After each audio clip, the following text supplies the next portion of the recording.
de este podcast. Como ustedes saben, nosotros estamos siguiendo muy de cerca el camino electoral que está atravesando en estos momentos Corrientes, porque tienen elecciones el próximo 31 de agosto, elecciones en donde van a elegir no solamente gobernador, sino también intendente, y se va a renovar la legislatura correntina.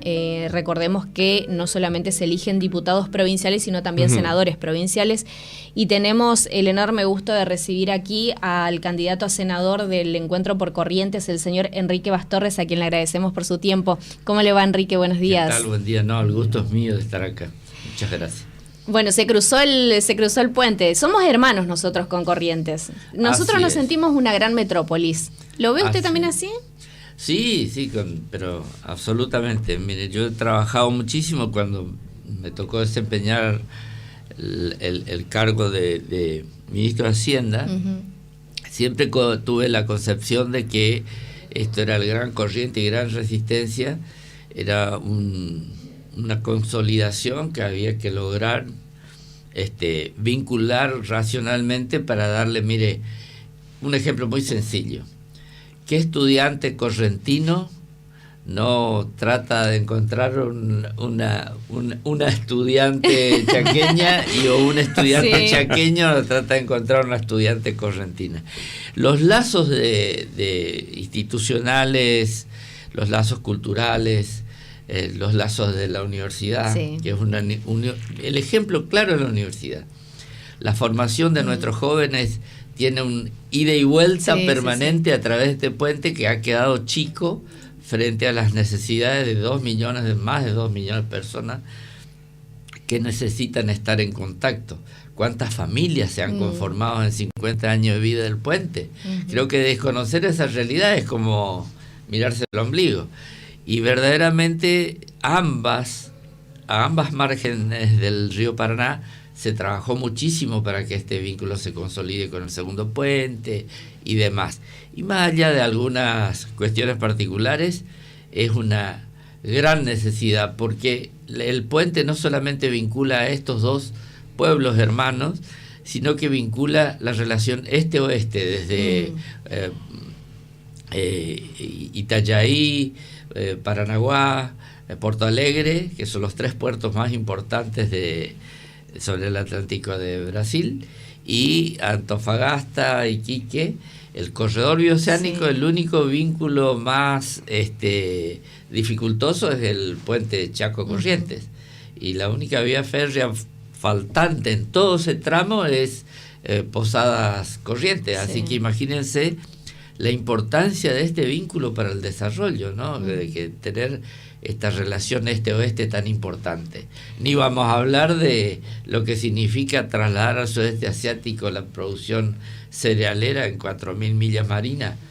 Imagínense de cuántos puentes podríamos construir con esos recursos. Pero bueno, esta es la situación que tenemos, y la verdad es que cada vez que paso por el puente se me llena la cabeza de preguntas ¿por qué no podemos avanzar con el tema de la hidrovía y el puente, que es una cosa tan central para el desarrollo, ¿no? Sin duda, sin duda. Bueno, queremos preguntarle respecto de su candidatura en esta oportunidad, pero en principio hablar sobre Encuentro por Corrientes. ECO, como lo conocemos en Corrientes, ¿no? En este nuevo escenario electoral, ¿cómo podría definir la propuesta de ECO, que viene con alianzas muy interesantes? Básicamente esto es la continuidad de un proyecto político que siempre fue fundador en Corrientes, desde una alianza que generó muchísimos cambios desde el punto de vista institucional. No olvidemos que a partir de ECO se concluyó la triste etapa de las sucesivas intervenciones en Corrientes. Nosotros en el 2001, que fue cuando se comenzó esta idea política liderada por Ricardo Colombi, teníamos que reconstruir prácticamente todo. Teníamos una crisis social, económica, política, y hubo que reconstruir hasta las instituciones, recrear la justicia, porque la intervención federal había afectado a los 3 poderes, ¿no? Una cuestión inédita, y también a los municipios. Así que en ese proceso de reconstrucción se tomó la idea de construir una alianza política muy amplia. Yo creo que fue un fenómeno extraño a nivel país porque dos partidos de raíz popular y nacional, como el radicalismo y el justicialismo, se juntaron en esta primer alianza que se construyó en el 2001, Ricardo Colombi y ya el extinto Botón Galantini, que a través de la gestión de todos los intendentes construyeron esta alianza que generó muchos cambios en la provincia y fundamentalmente sacó del endeudamiento crónico y de las crisis profundas del divorcio entre la actividad privada y la pública. Se pudo llegar al equilibrio fiscal y a la reconstrucción institucional de estos elementos tan importantes para el desarrollo. Pero nos faltaba una etapa, que yo siempre digo, la primera etapa era llegar al desendeudamiento y el equilibrio fiscal y perseguir la autosustentabilidad de Corrientes, no tener tanta alta dependencia de los ciclos económicos y políticos a nivel nacional. Y Corrientes hasta hace muy poco era un amortiguador de las crisis y de los ciclos económicos a nivel nacional, porque amortiguaba siempre en Corrientes estos eventos que nos toca vivir, digamos, ¿no? Que impacta siempre. En todas las provincias de frontera tenemos el mismo problema siempre. Entonces pretendíamos eso. El primer gobierno de Gustavo Valdés, los primeros 4 años, yo pertenezco a ese espacio, soy legislador de ese espacio, y verdaderamente defendíamos, sosteníamos y tratábamos de ayudar al gobierno, hasta que en algún momento Valdés prescindió de nuestra ayuda, y que fue en su segundo gobierno, prescinde de nuestra ayuda en el sentido de que defender al gobierno en esa primera etapa era necesario, importante, pero después ya nos empezaron a tratar como cómplices. Ahí fue donde los sectores marcaron la diferencia fundamental de nuestra decisión de consolidar el cambio de rumbo. ¿Cómplices de qué? Cómplices de muchas cosas que comenzó a realizar el gobierno, de ignorar a los sectores, de perder el contacto directo con la gente, de perder inversiones en el salario. Mire, la pérdida de inversiones en el salario es un aspecto muy fuerte en Corrientes. ¿Por qué? Porque la dinamización que el salario del sector público genera en el sector privado a través del comercio de servicios es una dinámica económica que, más allá de las inestabilidades macroeconómicas, sostiene niveles de actividad importantes. Y también, obviamente, también en los sectores productivos. Así que esta situación de desatender el cuidado del salario, sí, comenzar a generar gastos innecesarios, inversiones demasiado grandes, porque las inversiones son buenas siempre, la inversión de la obra pública me refiero, pero una obra pública que no contiene lo esencial, que es la capacidad de los agentes públicos para desempeñarse ahí en estas infraestructuras hospitalarias, que después tenían problemas para importar los bienes necesarios para prestar el servicio. No nos olvidemos que cuando se hacían las inversiones teníamos problemas después para conseguir los insumos. Es decir, hubo una cantidad muy grande de desaciertos. Por ejemplo, no utilizar algunas herramientas que fueron muy útiles para los sectores agropecuarios, como el Fondo Fiduciario de Desarrollo Rural, que pudo permitir el acceso, la construcción de líneas eléctricas. El cierre del anillo energético quedó concluido y terminado en Corrientes en la gestión de Ricardo Colombi, pero después hacía falta seguir avanzando en todas las conexiones internas para que nuestra producción tenga acceso verdaderamente a los mercados. Bueno, estas cuestiones se desatendieron y el reclamo de esos sectores recayó sobre nosotros. Enrique, o sea, a ver, no podíamos dar explicaciones. ¿Ustedes intentaron hablar con el gobernador Gustavo Valdés? Sí. ¿Y qué les decía?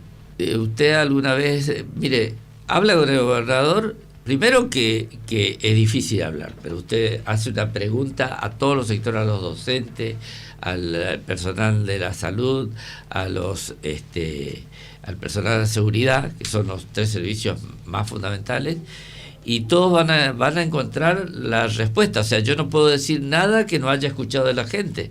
Es imposible hablar con el gobernador, porque pasa algo muy extraño. Pero perdón, ustedes eran de su mismo espacio, o sea, se supone Eso que es tenían así, una comunicación. Pero aparte de poder hablar, yo lo he hecho en varias oportunidades, la consecuencia directa seguidamente es la mentira.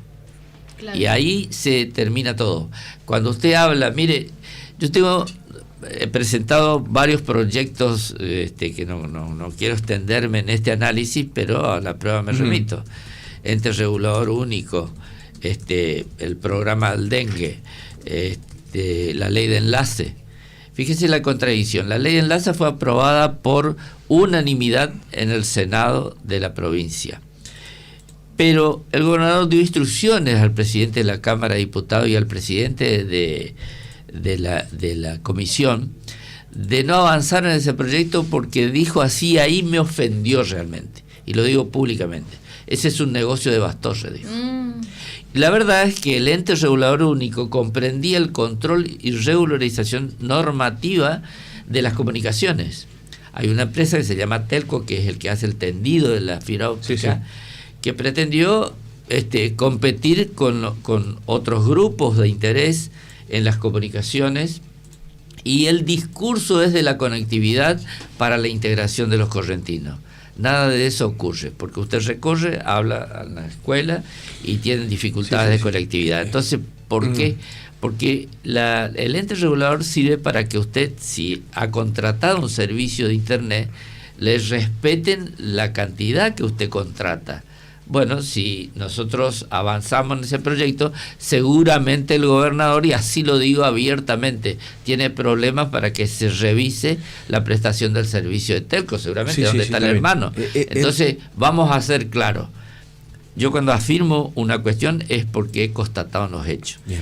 Entonces, estas llamadas indirectas del gobernador a funcionarios de la Cámara de Diputados para obstruir una norma y endilgarme algo, a algo que yo cuido mucho, que es mi trayectoria, mi conducta de cerca de 12 años siendo ministro con todos los gobernadores de la provincia, me parece que eso es ofensivo. Entonces yo dije, hasta acá llegué, no puedo ya más sostener esta situación donde nos endilgan cosas que no hacemos.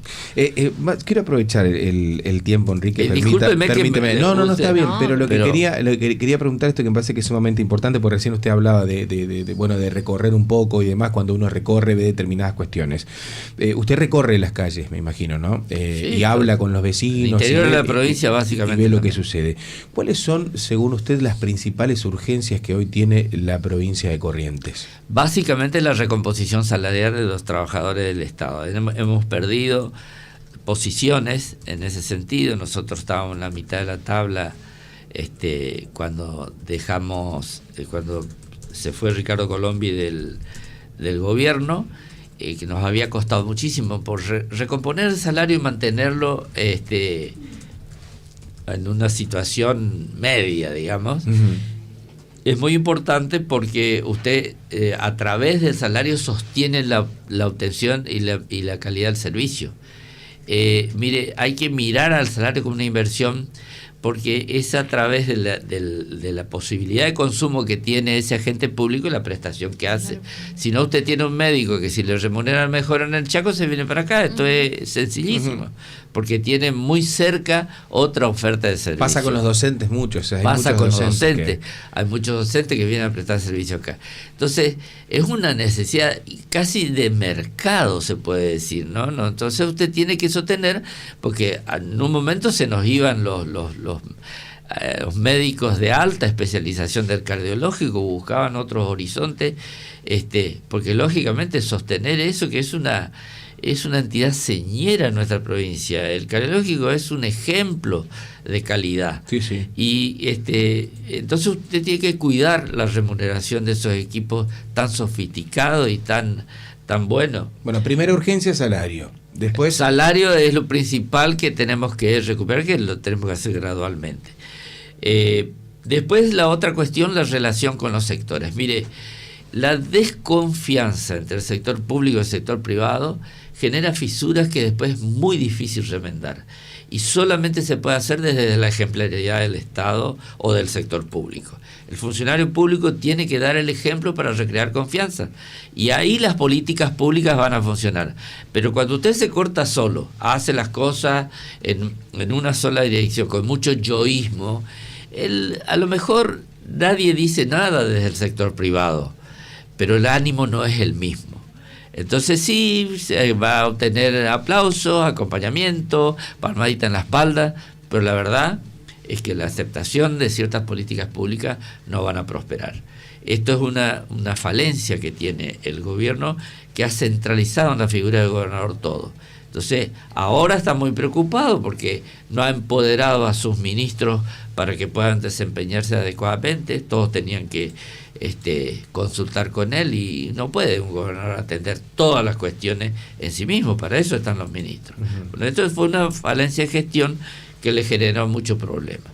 Falta de presencia, falta de desempeño en muchas áreas, las críticas que uno escucha sobre, yo no quiero personalizar absolutamente en ningún ministro porque no es responsabilidad, la responsabilidad es exclusivamente de Gustavo Valdés. Claro, unilateralmente es el que decide. Así es. Y después tantas otras cosas, como por ejemplo, la provincia de Corrientes necesita tener una solvencia fiscal y financiera acorde al sostenimiento de la amortiguación de los ciclos económicos nacionales, como yo decía.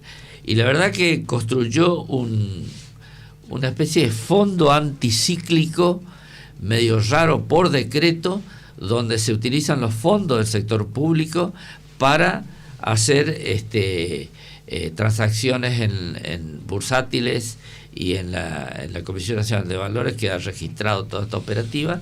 Y la verdad que lo clásico y lo razonable siempre es mantener el FUCO, el Fondo Unificado de las Cuentas Públicas, intacto en el banco como herramienta de sostén solvente para el funcionamiento de la economía local. Y la verdad que, bueno, esas otras cosas también que son muy técnicas, pero que ya se advierten, que la cartera de préstamos del Banco de Corrientes ha pasado a engrosar su orientación hacia el consumo.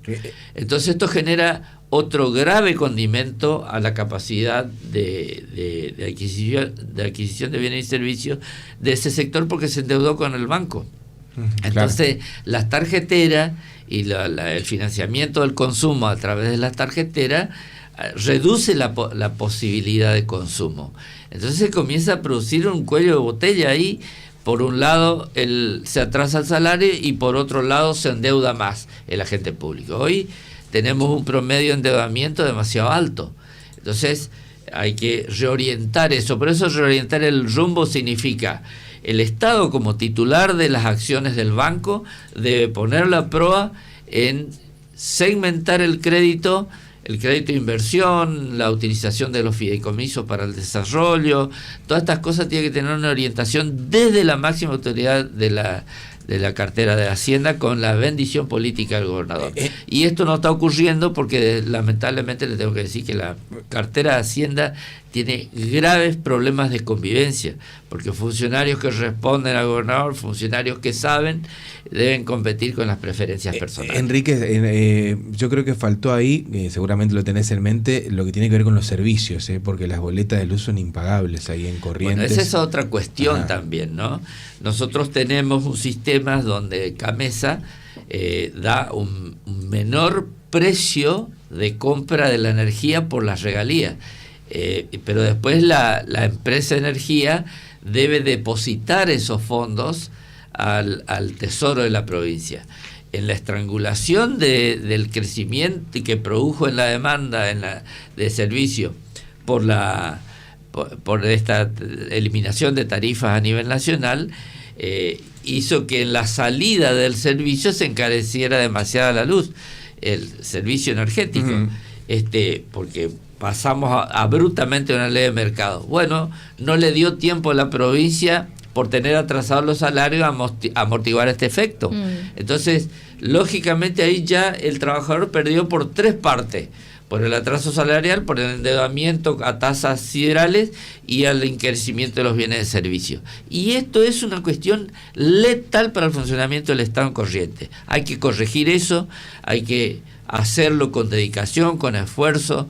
Mire, la verdad, esto es una cuestión de mucho trabajo y de evitar las centralidades de que yo soy el que te voy a resolver todos los problemas. El yoísmo es lo peor que hay. Entonces esto es lo que hay que corregir, ¿no? Enrique, ¿por qué el ciudadano correntino debería acompañar a ECO en estas elecciones? Y básicamente porque puede leer la trayectoria de todos los que integramos ECO y van a ver contundencia, historia, compromiso, y básicamente hecho concreto. O sea, no estamos diciendo cosas que en algún momento no hicimos.